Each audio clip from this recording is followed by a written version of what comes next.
Dear Mom, I've been under a lot of stress at work, and I come into a windfall of cash. So I decided to take that Mexican vacation I've been planning. Now, despite what people say, I had no trouble whatsoever getting across the border.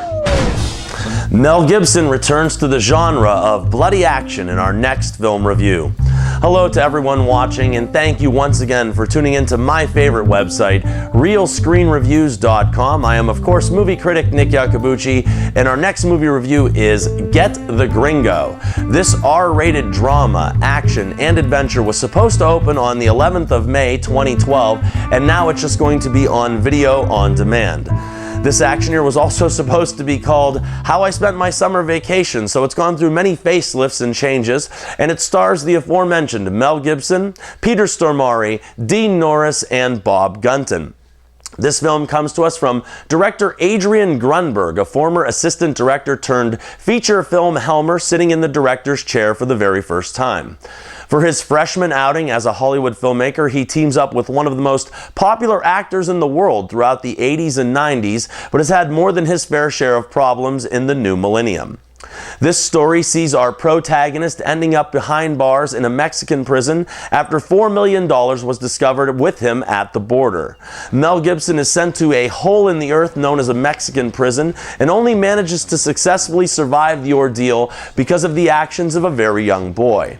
The bullets fly and the bombs are aplenty as the story picks up once our protagonist is out of jail and on the warpath, so to speak.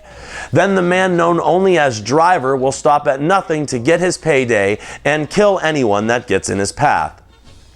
Well, people, I am going to begin with the piercing and stinging blue eyes of Mel Gibson, and with that look, he's still got it.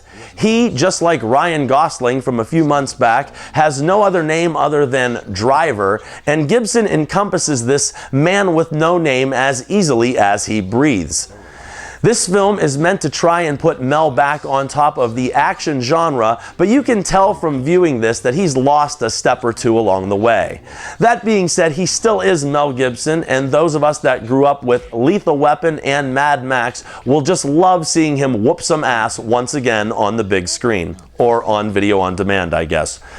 And through all of this, he's not paying tribute to the likes of Martin Riggs. Mel can still bring it.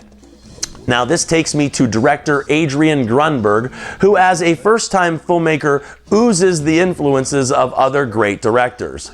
Sam Peckinpah, Steven Soderbergh, Guy Ritchie, and even star Mel Gibson show signs of influencing this project from the get-go. Grunberg accents the barren desert with his use of the camera, and the non-soft bright lighting brought out the dry and grainy feel. This man was the assistant director on the film Traffic, and that couldn't be more evident than it is here. He also adds a nice dose of dimension with Gibson's voiceover work, and it really seems to paint quite a vivid picture of what's going on inside the man's brain. By doing this, I think that he lets the audience receive more of a connection with the lead, and he had to do something because this guy is the quintessential anti-hero. This script, which is also from director Grunberg, Gibson, and one other writing partner, was also no bones about it and doesn't waste your time with nonsense or filler. Now, if it wasn't for the fact that he is the film's main character, you would probably hate the Gringo, but make no mistake about it, this is Mel Gibson at his absolute wisecracking best. It has been quite a while since an actor really embraced the anti-hero, but all I can say is, it's nice to see you again.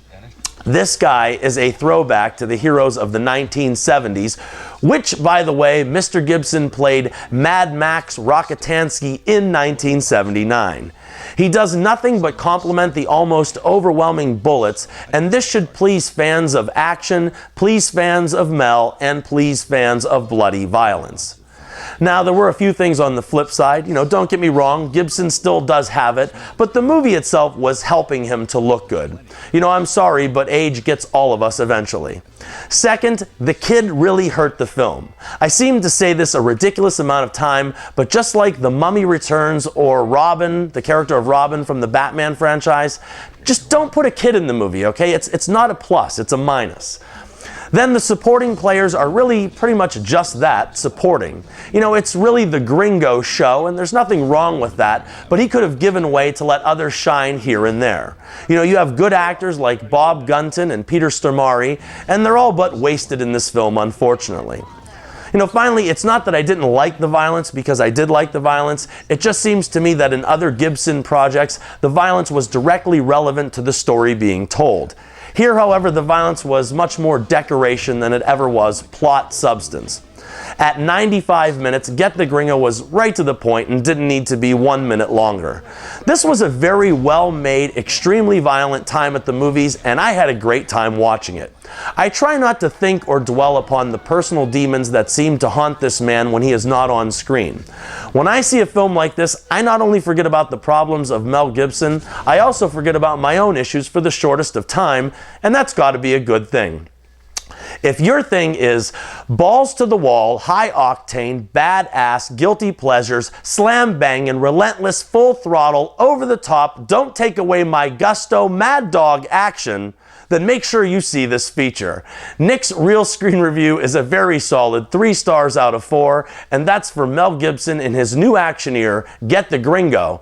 And remember, people, I'm not always right, but only when it comes to the movies, and thank you for your attention. Well, Mom, I can't wait to get back. Who am I kidding?